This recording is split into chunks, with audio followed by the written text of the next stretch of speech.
We have a new comment. Hey peeps, writing for a dear friend who had a classic narcissistic partner admit that he's been lying to her for years about something major. It's a long story. I'm looking for advice about the psychological response to experiencing betrayal and the loss of an abusive, addictive relationship. How can someone frame a bad relationship in their self-talk so they can find the strength to pick up and move forward? Tough question, I realize. Love you. I love your channel so much. I'm always sad when there's a part 2 and it's not posted yet. They're so thoughtful. Well, thank you for saying nice things about us. Yes, of course we want to answer this question. Yes, of course. Yeah, we do really appreciate people writing in. And I love that you care about your friend and you're putting so much thought into this. And there's definitely some things you can do to help. And I also want to suggest that if someone's been in an abusive relationship or a controlling relationship for a number of years, there's going to be a period of grieving and a period of just kind of feeling the feels.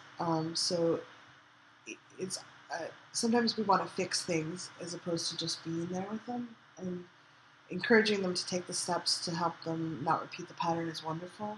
And it's also okay just to give them space, if you're a yes, to feel what they're feeling. This is Cathy Vartuli from theintimacydojo.com.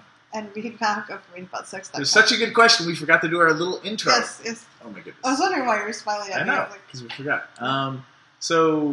Yeah, I mean, well, so first off, if this person can avail themselves of therapy, please get a therapist or advise your friend to get a therapist so that they have somebody else to talk to, so that you as their friend get to cheer them on and support them as well. I'm just saying, don't necessarily try to fix them. Oh, no, not at all. And that grieving and having feelings is going to happen when you find out about betrayal or lying, because sometimes people lie for reasons that they think are perfectly, legitimate reasons. But so you're going to have feelings whether it's a relationship with a narcissist or not. And if your friend is geeky enough to go and look for resources, you can type in narcissist in Amazon, and there's a lot of books there, and the ones that have great reviews. I'm not an expert in this particular area, so I don't have a book that I've read that I can recommend, but there's a lot of resources out there to, kind of orient yourself to what's happening and get better resources and tools so that you or your friend, so that we can feel more empowered and less shameful of, being in a fucked up situation. When I've had clients and I've gone through some betrayals in relationships, realize that if you can, give them a little space to want to check in on things. If they've been really disappointed, someone's really let them down that way, it's harder to trust people. And for them to need to check in and be reassured, especially if you can do it in a way that makes them feel empowered, that can be really healing.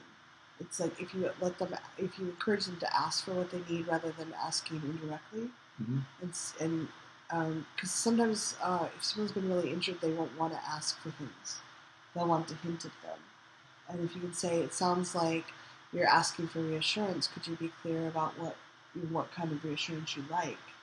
The way that occurs to me is I'll often ask people in a conversation, what hat do you want me wearing right now? Do I have my fix-it hat on? Am I your cheerleader? Do you want, somebody who's on your side being like, how dare they? Let's go find them and kick them in the shins. What role do you want me playing right now in this dynamic? That can be really helpful because then you're helping the other person figure out what they need. And then ideally, you don't have the wrong hat on, right? Because when I mistake that somebody needs fix-it Reid and I'm trying to fix it and that's not what they need, that just makes it worse. And then people who are in pain can then shut down. So that approach to me has been really, really helpful in empowering others to find their words. I found emotional freedom techniques, or people call it tapping or EFT, was very powerful for me to release a lot of the old trauma I had. So there's different techniques out there, different ways to release some of the energetic trauma that's probably present. Hope this was helpful. Yeah.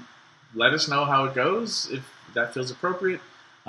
Leave comments, other people resources. If you've had an experience like this, what helped you get through it? Hit subscribe.